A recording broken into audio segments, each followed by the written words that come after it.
रहिएगा, आपके नंबर पर 0 जाने वाला है। और पहली बात आपने कहा, इन्होंने कहा ज्योतिराज सिंधिया जी की, आपसे मैं पूछना चाहता हूं, अभी आचार्य प्रमोद कृष्णम जी ने जो खुल के बयान दिया है आपके पार्टी के नेता ने, क्या वो राजस्थान की जनता ने नहीं सुना है? क्या वो मध्य प्रदेश की जनता ने नहीं सुना है कि कांग्रेस पार्टी में कुछ ऐसे लोग हैं जो हिंदू विरोधी लोग हैं? कांग्रेस पार्टी में कुछ ऐसे नेता है जो राम का विरोध करते हैं। तो जो राम का विरोध करता हो और इस देश का नहीं ऐसा हो सकता। ये कांग्रेस पार्टी की रीत है। कांग्रेस राम विरोधी है, इसलिए हिंदुस्तान का एक भी हिंदुस्तानी इनके साथ नहीं खड़ा होगा। ये मुद्दा जितना बचाओ, मैं आ गया तुम्ही से पूछूंगा, ये मुद्दा जितना बचाओ कि राम, भाई राम के बारे में तो मैंने कई बार बोला, लेकिन हिंदू मुसलमान तक डिबेट जो चली जाती है उसको बड़ा मुश्किल से मैं खींच के लाता हूँ, बड़ी मुश्किल से खींच के लाता हूँ पटरी पे, लेकिन होता क्या कि वहीं पहुंच जाती है, फिर वहीं पहुंच जाती है। सर बनारस में भी करिए आप। मैं बनारस में तो करेंगे, बनारस में आ रहे हैं, 24 में आ रहा हूँ, 24 में, अरे भाई आ रहा हूँ मैं। नहीं, कोई समस्या नहीं। मैं ये बता दूं, देश के अंदर सबसे बड़ा मुस्लिम जो आबादी वाला देश इंडोनेशिया है, और सारे लोग जो है ये तथ्य को व्यू करके देख ले, जो राम को आराध्य मानते हैं, और यहाँ कुछ लोग राम के नाम पर बात करने में कष्ट है। समस्या इसमें अरे भैया, माननीय सुप्रीम कोर्ट के आदेश पे बन रहा है, पूरा देश स्वागत कर रहा है। इसमें भारतीय जनता पार्टी कहाँ से श्रेय ले रही है? उनका कौन सा प्रयास है इसमें? इसका जवाब मैं देता हूँ। वो जज जो 70 साल से कहते थे रामनवमी की छुट्टी तो लेते थे जज साहब, लेकिन राम का वजूद पूछते थे, राम के अस्तित्व पर सवाल। एक मिनट मैं पूछ रहा हूँ,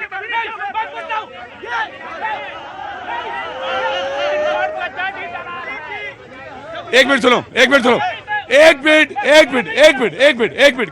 खड़े रहो, आराम से, कूल डाउन, पानी पियो, पहले जाओ, पहले जरूर दे दूंगा, पहले आप खड़े रहिए। बिल्कुल जनता के लिए है, आप खड़े रहिए, आराम से खड़े रहिए, वो पाजी से पूछिए, वो समझाएंगे आपको। देखिए पहली बात, हाँ क्या बोला वापस लेता हूँ, मेरे मुंह से मैं कुछ निकलना चाहता था, बीच में मत बोलिए आप। चलिए ठीक है, अगर आपने नहीं, सुनिए पहले समझ लीजिए, कोई ऐसी बात नहीं, कोर्ट में बहस जिरह होती है, तर्क होते हैं इधर से उधर से, उसके बाद थोड़ा मार लेंगे। मैलान, आपको ज्यादा जरूरत है दिमाग के अंदर करने की। जी आया जी, देखिए विषय पर रहना चाहिए। अभी इन्होंने बड़ी जादूगर आंकड़ों की बात की। मोदी जी एक योजना लेकर आए, पूरा देश जानता है, आयुष्मान भारत। 24.5 करोड़ लोगों के कार्ड बने, 5.5 करोड़ लोग उसके लाभार्थी हैं, योजना में इलाज करा चुके हैं। इन्होंने लाया चिरंजीवी योजना, 5 को 25 किया, 50 किया। हमने पूछा साहब, पत्रकारों ने पूछा साहब, एक लाभार्थी का नाम बताइए, कितनी संख्या है, कितने लोगों ने योजना में इलाज करा? सब वो तो हमें पता नहीं है। इस प्रकार की योजना है, तो राजस्थान की जनता उसको महसूस नहीं करती, मध्य प्रदेश के लोग आंख नहीं रखते, उनके कान नहीं है। प्रतीक जी, प्रधानमंत्री, देश के प्रधानमंत्री डाकिया बनके सिर्फ 51,000 नियुक्ति पत्र बांट रहे हैं। उनको प्रधानमंत्री किस लिए बनाया था? नियुक्ति पत्र बांटेंगे, और डाकिया का काम है, वो प्रधानमंत्री हैं। और दूसरी बात, उन्होंने तो कहा था कि 2 करोड़ नौकरियां देंगे, 2 करोड़ नौकरियां देंगे। ट्विटर पे ट्रेंड हो रहा है कि रेलवे में नौकरियां नहीं मिल रही है, मोदी जी नौकरियां दो रेलवे में। लगातार इतने पद खाली हैं नौकरियों में, रेलवे में, वहां नौकरियां नहीं दे रहे हैं। लेकिन ये हमने तो राजस्थान में श्वेत पत्र जारी किया है, 2,13,000 नौकरियां दी। डिबेट में आखिरी प्रवक्ता हैं, उसके बाद डिबेट ओपन है जी। कांग्रेस का अहंकार का जो है ना, वो कल भांडा फूटने वाला है कि इस देश में केवल और केवल विकास की राजनीति की आंधी चलने वाली और कांग्रेस का तंबू उखड़ने वाला है।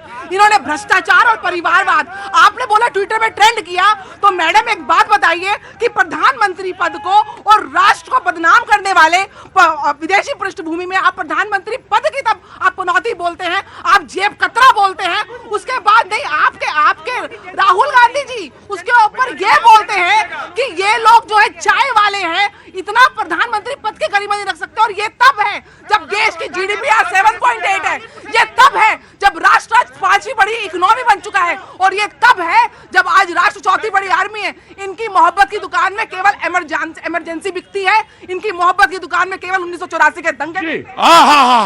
बोलिए जल्दी बोलिए सर। हाँ बोलिए। सबसे पहले मैं जनता को धन्यवाद देना चाहूँगा कि आप लोग पेशेंस से सुन रहे हैं, और एक शायरी बोलूँगा क्योंकि माहौल थोड़ा सा गर्म हो गया है। क्या नाम है आपका? मेरा नाम शैलेंद्र उपाध्याय है और मैं बिहार आरा से हूँ। तो पहले दिल्ली कितनी देर पहले आए थे? 13 साल पहले आए थे। बुरी आदतें ले ली हैं आपने? चलिए बोलिए सर, बोलिए। रात को रात का तोहफा नहीं देते, रात को रात का तोहफा नहीं देते, जिंदगी को जज्बात का तोहफा नहीं देते। वाह। आपके लिए तो चांद भी दे देते, मगर चांद को चांद का तोहफा नहीं देते। एक और है सर, नहीं। मुझे माइक दीजिए ना एक बार। नहीं, ऐसा करिए कि मतलब मैं ब्रेक ले लेता हूँ। नहीं, ब्रेक ले, फिर पूरा सुनाइए। 2 मिनट दीजिए ना मुझे। तो बोलिए ना। मैं एक सिंगर हूँ, गजल सिंगर हूँ। तो एक काम करिए, ब्रेक में पूरा सुनाइए जी। बोलिए। आ रहा हूँ, वेट करिए। चारों प्रदेशों के अंदर इतनी बड़ी पनौती आने वाली है कि राजस्थान से, उससे गुजरात से ही बड़ी पनौती आने वाली है भाई साहब। मोदी जी से बड़ी पनौती आएगी वहां पर। ये शब्द क्यों इस्तेमाल करते हैं आप? अच्छा लगता है, बहुत आपको अच्छा लगता है? बहुत अच्छा लगता है। अब देखिए, ये शब्द जनता में मौजूद हूं, मैं इसको कुछ बोलूं, जरूर बोलूंगा। ये शब्द मैंने कहा कि क्यों बोलते हैं आप? बोले मुझे अच्छा लगता है। जाकी रही भावना जैसी, पूरी करिए प्रभात जी। जाकी रही भावना जैसी, प्रभु मुहूर्त देखा ही 3 तैसी। हाँ, सवाल ये है, आपने कहा मैं एक मानता हूं, मैं एक बात और कहता हूं। आपने अपनी बात रखी, मुझे आपका स्वागत है। मैं एक बात और कहता हूं, आ रहा हूं, झा साहब चिंता ना करिएगा, पूरी गजल सुनूंगा। लोकतंत्र का अगर ये पर्व है तो उसका प्रतिफल भी उत्साह, और उसका प्रतिफल भी, उत्सव का प्रतिफल भी अच्छा और सुखद होगा। और अगर कोई ऐसे शब्द का इस्तेमाल करता है तो या तो वो लोकतंत्र में बिहेव नहीं करता, या उसका विश्वास नहीं है, या वो लोकतंत्र के लिए एक ब्लॉट है, धब्बा है। इसमें कहीं दो राय नहीं। क्योंकि अगर लोकतंत्र पर्व है तो उसका जो निष्कर्ष है वो उत्सव है, तो उसका निष्कर्ष भी आनंद होगा। उत्सव का जो रिजल्टेंट है वो आनंद होगा। और आनंद में कोई ये शब्द इस्तेमाल करता है या कोई और शब्द, तो मेरे हिसाब से वो उचित नहीं है। जी दे दूंगा। जी इन्होंने आचार्य जी की बात करी, यही लोकतंत्र है। हमारी पार्टी के अंदर जो लोकतंत्र है, मैं बोल सकता हूं। मैंने इसी चैनल पे अपने बड़े नेता के बयान के विरुद्ध बोल दिया था। मैंने कहा था मैं डिनाई करता हूं उनके बयान से, और पहला शो था मेरा आपके साथ प्रतिक्रिया। लेकिन आप समझो, लोकतंत्र की जो मर्यादा और लोकतंत्र की प्रतिष्ठा स्थापित है इस देश में, मैं लोकतंत्र की धरती से आता हूं, जिसने दिया है लोकतंत्र विश्व को, उस लोकतंत्र की मर्यादा और प्रतिष्ठा तभी स्थापित होगी जब देश के प्रधानमंत्री किसी को झूठों का सरदार और किसी को 50 करोड़ की गर्लफ्रेंड कहना बंद करेंगे। यह प्रधानमंत्री को सोचना होगा। और मैं प्रधानमंत्री जी का सम्मान करता हूं क्योंकि वो देश के प्रधानमंत्री हैं। लेकिन जब आप मंचों पे जाके, सार्वजनिक जगहों पे जाकर के इस ढंग के शब्दों का प्रयोग करेंगे तो फिर वो पनौती बोला जाएगा। फिर नहीं रोक सकते आप इन चीजों को जनता से। ताइवान को अमेरिका से मिल सकते खतरनाक 108। प्रधानमंत्री को आप चौकीदार चोर है का नारा देंगे?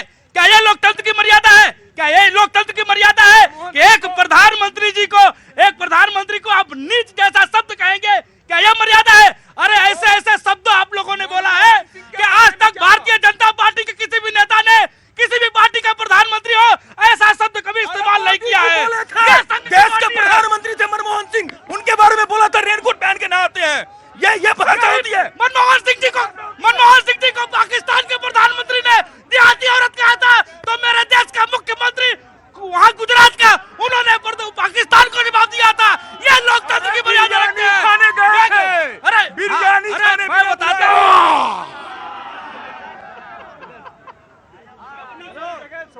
मुझसे कहते हैं कि आप ये आहा क्यों करते हैं? हाँ जी, आपकी एनर्जी लेवल तो एकदम कमाल। नहीं, वो एनर्जी लेवल का खेल नहीं है। इनको अगर शांत ना करें तो लोकतंत्र का उत्सव एक यही हो जाए। अभी गुमशुदा की तलाश, मनोज शाह, पिता का नाम तपन शाह, ये बात बार बार दिखाते रहिएगा। किसी के परिवार में कोई खोया है, वो घर लौटा है, कोई बच्चा खड़ा। क्या उम्र है बेटा? सर मेरा उम्र 20 साल है। ये एक बात यकीन रखना, तुम्हारे जैसे लोगों के लिए ही मैं शो करता हूँ। एक मिनट प्लीज, तुम्हारे जैसे लोगों के लिए ही मैं शो करता हूँ। और तुम्हारे पिता तुम्हारे घर लौटे, पहुंचे, कहीं अगर हैं इनके बारे में कोई सूचना है तो जरूर। और अगर आप जी हाँ सर, ये लोकतंत्र की बात, ये सभी नेता जो है, वैसे तुम्हें सैल्यूट करता हूँ। तुम्हारे कौन खोए हैं?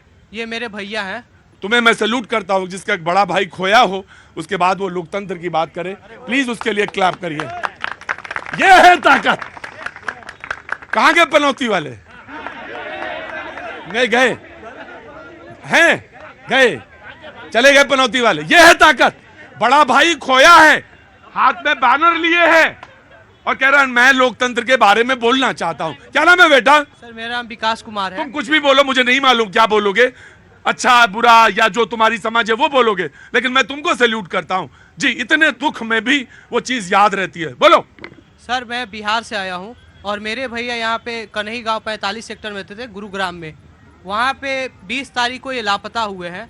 उसके बाद हम लोग कंप्लेन किए, 22 तारीख को FIR दर्ज हुआ।